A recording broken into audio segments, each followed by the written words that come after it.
Bueno amigos, continuamos con la lectura Las aventuras de Arthur Gordon Pym, capítulo 13. 24 de julio.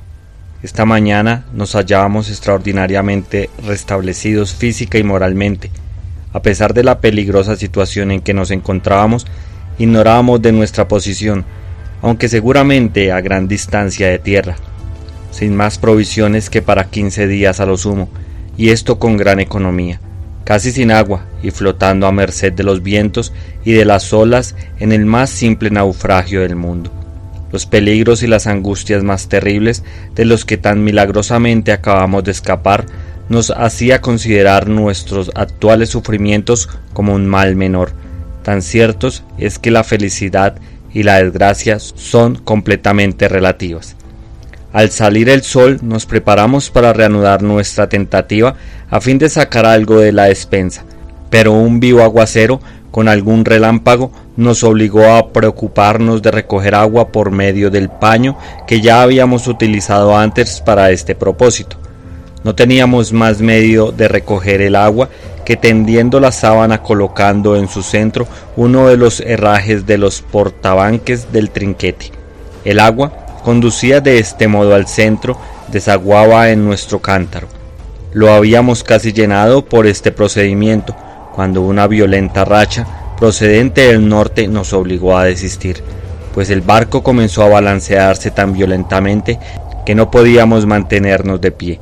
Entonces nos dirigimos a proa y amarrándonos con firmeza a los restos del cabrestante como antes, esperamos los acontecimientos con más calma de la que preveíamos o de la que era dado imaginar en aquellas circunstancias.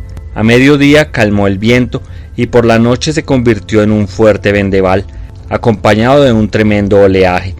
La experiencia nos había enseñado, sin embargo, la mejor manera de arreglar nuestras amarras y capeamos el temporal aquella triste noche con relativa seguridad, a pesar de que a cada instante nos veíamos inundados y en peligro de ser barridos por el mar. Por fortuna, el tiempo era tan cálido que hacía casi agradable el contacto con el agua. 25 de julio. Al amanecer la tempestad se había convertido en una simple brisa de 10 nudos por hora, y el mar había bajado tanto que casi podíamos andar en seco por la cubierta, mas con gran pesar nuestro descubrimos que las olas se habían llevado 2 tarros de aceitunas y todo el jamón. A pesar del cuidado con que los habíamos atado, no nos decidimos a matar la tortuga aún, contentándonos por el momento con tomar como desayuno unas cuantas aceitunas y una medida de agua cada uno. Mezclada a partes iguales con vino, este brebaje nos dio ánimos y vigor, sin sumirnos en la embriaguez que nos había producido el vino de Oporto. El mar seguía demasiado movido para repetir nuestros esfuerzos en busca de provisiones de la despensa. Varios artículos, de ninguna importancia para nosotros en nuestra actual situación, subieron a través del boquete a lo largo del día, siendo inmediatamente barridos por las olas. También observamos que el barco estaba aún más inclinado, de modo que no podíamos permanecer de pie ni un instante sin átomos, por lo que pasamos un día sobrios y molestos. Al mediodía el sol caía casi verticalmente, y esto nos cercioró de que habíamos sido arrastrados en virtud de larga sucesión de vientos del norte del noroeste, casi a las cercanías del Ecuador. Hacia el anochecer vimos varios tiburones y nos alarmamos un tanto por la audacia con que se acercó a nosotros uno de enorme tamaño. Una de las veces que fue fuerte bandazo nos sumergió profundamente bajo el agua de la cubierta. El monstruo pasó nadando por encima de nosotros y coleteando por unos momentos sobre la escala de toldilla, le dio un violento golpe a Peters con su cola. Por fin una fuerte ola lo arrastró fuera. Con gran alivio nuestro, de haber tenido un tiempo más moderado, lo habríamos capturado fácilmente. 26 de julio. Esta mañana, al encontrar que el viento había amainado mucho y que la mar estaba menos gruesa, decidimos reanudar nuestra tentativa para llegar a la despensa. Después de trabajar mucho durante todo el día, nos convencimos de que no podíamos sacar nada de allí, pues los mamparos del aposento se habían roto durante la noche y su contenido barrido a la cala. Este descubrimiento, como puede suponerse, nos llevó de desesperación. 27 de julio. El mar está casi en calma, soplando aún un suave viento del norte y del oeste. Como el sol calentó mucho por la tarde, nos dedicamos a secar nuestras ropas. Calmamos en gran manera la sed y sentimos mucho alivio bañándonos en el mar, pero al hacer esto tuvimos que guardar mucha precaución por temor a los tiburones, algunos de los cuales vimos nadando en torno al bergantín durante el día. 28 de julio. Continúa el buen tiempo. El bergantín comienza a tumbarse de un modo tan alarmante que tenemos que se vuelva de quilla al cielo. Nos preparamos lo mejor que podemos para esta emergencia, atando lo más fuerte posible a sotavento la tortuga, el cántaro del agua y los 2 tarros de aceitunas que nos quedaban, colocándolos fuera del casco, por debajo de las cadenas principales. El mar muy tranquilo todo el día, con poco o ningún viento. 29 de julio. Persiste el buen tiempo. El brazo herido de Augustus comenzó a presentar síntomas de gangrena. Se queja de sed excesiva y de modorra, pero no tiene dolores agudos. No podemos hacer nada por aliviarlo, sino frotarle las heridas con un poco de vinagre de las aceitunas, cosa que al parecer no le hace ningún bien. Hicimos todo lo que estuvo a nuestro alcance para ahorrarle sufrimientos y le triplicamos su ración de agua. 30 de julio. Un día excesivamente caluroso, sin ningún viento. Un enorme tiburón se mantuvo cerca del barco toda la mañana. Hicimos varias tentativas infructuosas para capturarle con un lazo. Augustus está mucho peor y decayendo evidentemente más por falta de alimento apropiado que por los efectos de sus heridas. Reza constantemente por verse libre de sus sufrimientos y no desea más que la muerte. Esta tarde nos comimos las últimas aceitunas y encontramos tan corrompida el agua de nuestro cántaro que no pudimos beberla sin añadirle vino. Estamos decididos a matar nuestra tortuga mañana por la mañana. 31 de julio. Después de una noche de gran ansiedad y fatiga, debido a la posición del casco, nos disponemos a matar y a descuartizar nuestra tortuga. Esta resulta ser más pequeña de lo que nos habíamos imaginado, aunque de buena condición. Toda su carne no pesaría más de 10 libras. Con el fin de conservar una parte el mayor tiempo posible, la cortamos en finas rajas y llenamos con ella los 3 tarros de aceitunas vacíos y la botella de vino, todo lo cual habíamos conservado, rellenándoles después con el vinagre de las aceitunas. De esta manera tenemos en conserva unas 3 libras de la tortuga, pensando no tocarla mientras nos dure el resto. Decidimos reducir nuestra ración a unas 4 onzas de carne al día, con lo cual la tortuga durará 13 días. Al anochecer sobrevino un recio aguacero, acompañado de grandes truenos y relámpagos, pero su breve duración solo nos permitió recoger media pinta de agua. De común acuerdo se la dimos íntegra a Augustus, quien parecía estar en las últimas. Bebió el agua de la sábana a medida que le íbamos recogiendo, sosteniéndola sobre él que está echado, de forma que vaya a caerle en la boca, pues no nos ha quedado ahora nada donde conservar el agua, a menos que prefiramos vaciar el vino de la garrafa o el agua corrompida del cántaro. Cualquiera de estas soluciones hubiera tenido que ponerse en práctica de haber continuado el aguacero. Augustus pareció no sentir gran alivio con la bebida. Tenía el brazo completamente negro desde la muñeca hasta el hombro y sus pies estaban fríos como el hielo. A cada momento esperábamos verle dar el último suspiro. Estaba espantosamente consumido, tanto que, aunque pesaba unos 57 kilos al salir de Nantucket, ahora no pesaría más de 25 kilos a lo sumo. Tiene los ojos tan profundamente hundidos en sus cuencas que apenas se le ven, y la piel de sus mejillas le cuelgan tan flojas que le impide masticar cualquier alimento o incluso beber cualquier líquido sin grandes dificultades. 1 de agosto. Persiste el mismo tiempo de calma, con un solo abrasador que nos deprime. Sufrimos mucha sed, pues el agua del cántaro está completamente corrompida y llena de bichos. Sin embargo, nos vemos obligados a tomar una poca mezclándola con vino, pero apenas nos apaga la sed. Más alivio encontramos en los baños en el mar, pero no podemos tomarlos sino muy de tarde en tarde, a causa de la continua presencia de los tiburones.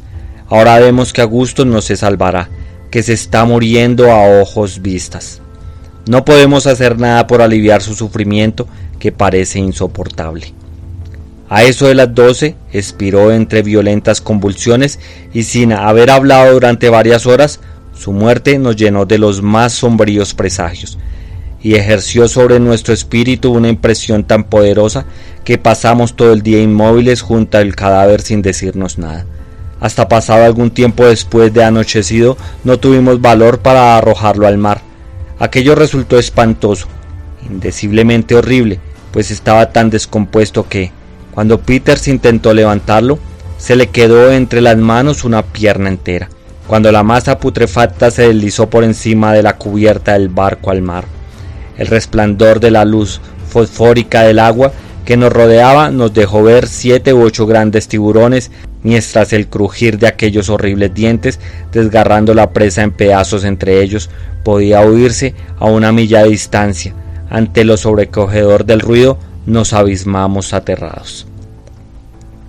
2 de agosto. Continúa el mismo espantoso tiempo de calor y calma. La aurora nos sorprende en un deplorable estado de abatimiento físico y moral. El agua del cántaro está ya completamente estropeada, convertida en una especie de masa gelatinosa, una masa compuesta de gusanos y limo.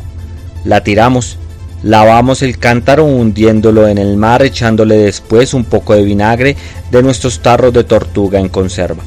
Apenas podemos soportar la sed y tratamos en vano de aliviarla con vino, que es como echar leña al fuego, excitándonos hasta un grado de embriaguez. Después procuramos calmar nuestros sufrimientos con agua de mar. Sentimos inmediatamente las más violentas náuseas, por lo que no volvimos a probar esta mezcla. Pasamos todo el día acechando con ansiedad una oportunidad para bañarnos, pero sin éxito, pues el barco estaba completamente asediado por todos lados de tiburones, sin duda los mismos monstruos que habían devorado a nuestro infortunado compañero la noche antes y que estaban esperando otro festín semejante. Esta circunstancia nos produjo el más amargo sentimiento y nos llenó de los presentimientos más deprimentes y desconsoladores. Habíamos experimentado un gran alivio cuando nos bañábamos, y tener que privarnos de este recuerdo de una manera tan espantosa era más de lo que podíamos soportar. También nos procuraba el peligro inmediato, pues al menor resbalón o movimiento falso podía arrojarnos al alcance de aquellos monstruos voraces, que frecuentemente avanzaban hacia nosotros nadando por barbolento. Ni nuestros chillidos ni nuestros golpes parecen asustarlos, aun cuando uno de los más grandes fue alcanzado por el hacha de Peters, hiriéndole gravemente, persiste en sus intentos de lanzarse sobre nosotros. Al caer la noche, una nube oscureció el cielo, pero con gran angustia nuestra pasó sin descargar. Es completamente imposible imaginar los sufrimientos que nos causa la sed de este momento. Pasamos la noche sin dormir, tanto por la sed como por el miedo a los tiburones. 3 de agosto. No hay perspectivas de salvación y el bergantín se inclina cada vez más, de modo que ni siquiera podemos mantenernos de pie sobre cubierta. Nos ocupamos en atar el vino y la carne de tortuga, de suerte que no las perdamos en caso de que el barco dé la vuelta. Arrancamos 2 fuertes cabos del portamento del trinquete y los clavamos con el hacha en el casco, por el lado de sotavento, quedando como medio metro dentro del agua. No muy lejos de la quilla, pues estábamos ya casi de costado, sujetamos nuestras provisiones a estos clavos, por parecernos que estaban más seguras allí que el sitio donde las teníamos antes. Debajo de las cadenas sufrimos una terrible agonía a causa de la sed durante toda la jornada, pues no tuvimos ninguna oportunidad para bañarnos, ya que los tiburones no nos abandonaban ni un instante. Nos fue imposible dormir. 4 de agosto. Un poco antes del amanecer notamos que el barco estaba dándose la vuelta y nos despabilamos rápidamente para impedir que el movimiento nos arrojase al agua.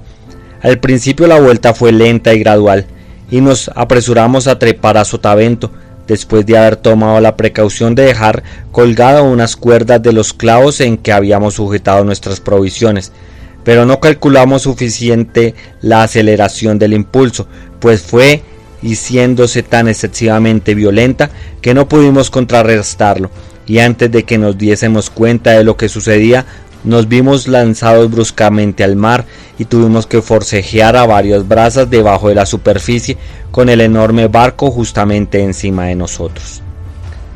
Al hallarme bajo el agua, me vi obligado a soltar cuerda, y viendo que estaba completamente debajo del barco y mis fuerzas casi exhaustas, apenas luché por la vida y me resigné a morir en unos instantes. Pero volví a equivocarme de nuevo, pues no había tenido en cuenta el rebote natural del casco por el lado de sotavento, el torbellino ascendente del agua que el barco originó al volverse parcialmente hacia atrás, me devolvió a la superficie mucho más bruscamente de lo que me había sumergido. Al llegar arriba me encontré a unos 20 metros del casco, y a la medida que yo podía juzgar, el barco se hallaba con la quilla al aire, balanceándose violentamente de un lado para otro, y el mar estaba muy agitado, girando en todas direcciones y formando grandes remolinos. No podía ver a Peters. Una barrica de aceite flotaba a pocos metros de mí y varios otros artículos del bergantín aparecían esparcidos. Mi terror principal era ahora por causa de los tiburones, pues sabía que se hallaban en los alrededores. A fin de disuadirlos, si era posible, de que se acercasen a mí, sacudí vigorosamente el agua con los pies y las manos mientras nadaba hacia el barco, haciendo mucha espuma.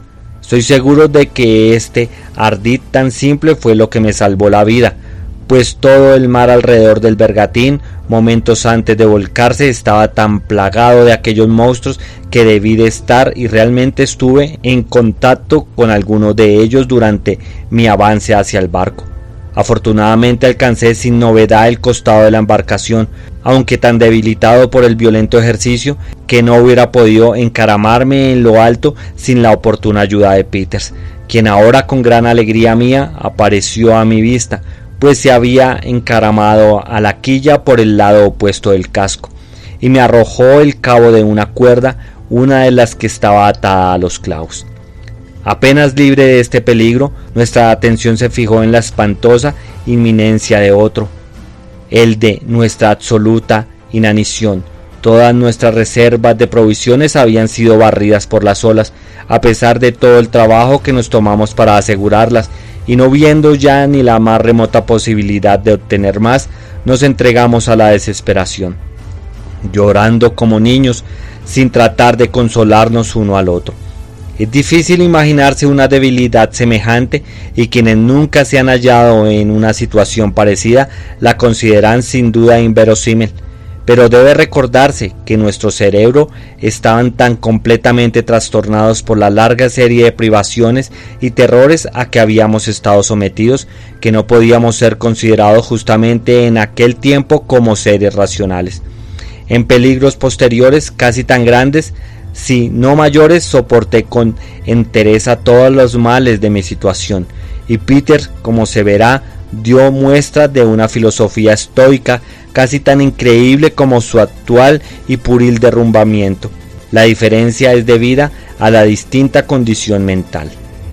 El vuelco dado por el bergantín, incluso con la consiguiente pérdida del vino y de la tortuga, no hubiera empeorado en realidad mucho más nuestra situación, a no ser por la desaparición de las ropas de cama, con las que hasta aquí podíamos recoger el agua de lluvia, y del cántaro que empleábamos para guardarla, pues encontramos todo el casco, desde un medio metro a metro de las cintras hasta la quilla, así como la quilla misma, cubierta de una espesa capa de grandes percebes, que resultaron ser un alimento excelente y muy nutritivo. Por tanto, en dos aspectos importantes, el accidente que tanto habíamos temido nos benefició más que nos perjudicó. Nos proporcionó una reserva de provisiones que no podía agotarse, consumiéndola con moderación en un mes, y contribuyó en gran manera a nuestra comodidad en cuanto a posición se refiere, pues nos hallamos mucho más a gusto y con muchos menos peligros que antes. pero la dificultad de conseguir agua nos impedía ver todos los beneficios resultantes del cambio de nuestra situación, a fin de estar listos para aprovecharnos inmediatamente de cualquier chaparrón que cayese. Nos quitamos las camisas para valernos de ellas como habíamos hecho con las sábanas, aunque naturalmente no esperamos recoger por este medio, aun en las circunstancias más favorables, más que un cuartillo cada vez. No hubo señales de nubes durante todo el día y las angustias de la sed se hicieron casi intolerables. Por la noche, Peter consiguió dormir una hora, aunque muy inquieto, pero mis intensos sufrimientos no me dejaron pegar los ojos ni un solo instante. 5 de agosto. Hoy se levantó una suave brisa que nos ha llevado a través de una gran cantidad de algas, entre las cuales tuvimos la suerte de encontrar 11 pequeños cangrejos que nos proporcionaron varias deliciosas comidas. Como su caparazón era muy blando, nos lo comimos enteros y hallamos que nos daban menos sed que los percebes. No viendo rastros de tiburones entre las algas, nos aventuramos a bañarnos y permanecimos en el agua 4 o 5 horas, durante las cuales experimentamos una sensible disminución de nuestra sed. Esto nos alivió bastante y pasamos la noche algo más confortables que la anterior, y los dos logramos conciliar un poco el sueño. 6 de agosto. Este día hemos recibido la bendición de una lluvia abundante y continua que duró desde mediodía hasta el anochecer. Lamentamos amargamente la pérdida del cántaro y de la garrafa, pues pensé a los pocos medios que teníamos para recoger el agua. Hubiésemos llenado no una, sino ambas vasijas, tal como estábamos para calmar los embates de la sed. Nos tuvimos que contentar con dejar que las camisas se empapasen y retorcerlas luego, de modo que el precioso líquido nos escurriese en la boca. En esta ocupación hemos pasado todo el día. 7 de agosto, justamente al despuntar el día, mi compañero y yo al mismo tiempo descubrimos una vela hacia el este, que evidentemente venía hacia nosotros.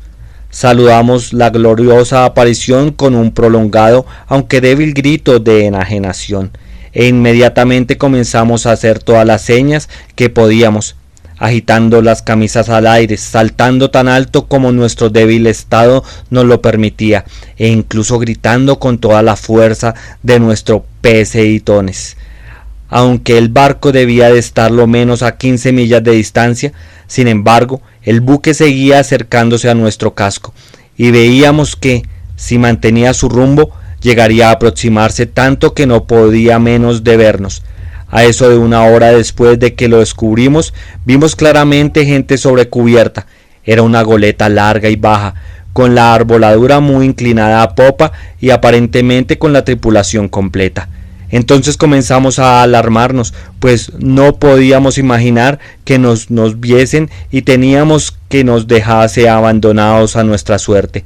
Acto de diabólica barbarie que, por increíble que parezca, se ha perpetrado repetidas veces en el mar, en circunstancias muy similares a la nuestra, y por seres a quienes considerábamos como pertenecientes a la especie humana, pero en este caso, por la misericordia de Dios, estábamos destinados a llevarnos un chasco agravadísimo, pues enseguida advertimos una repentina conmoción en la cubierta del barco desconocido, el cual inmediatamente izó una bandera inglesa y, ceñido por el viento, avanzó en línea recta hacia nosotros. Media hora después nos hallamos en su cámara. Resultó ser el James Guy de Liverpool. Su capitán, Guy, se dedicaba a pescar y a traficar por los mares del sur y del Pacífico.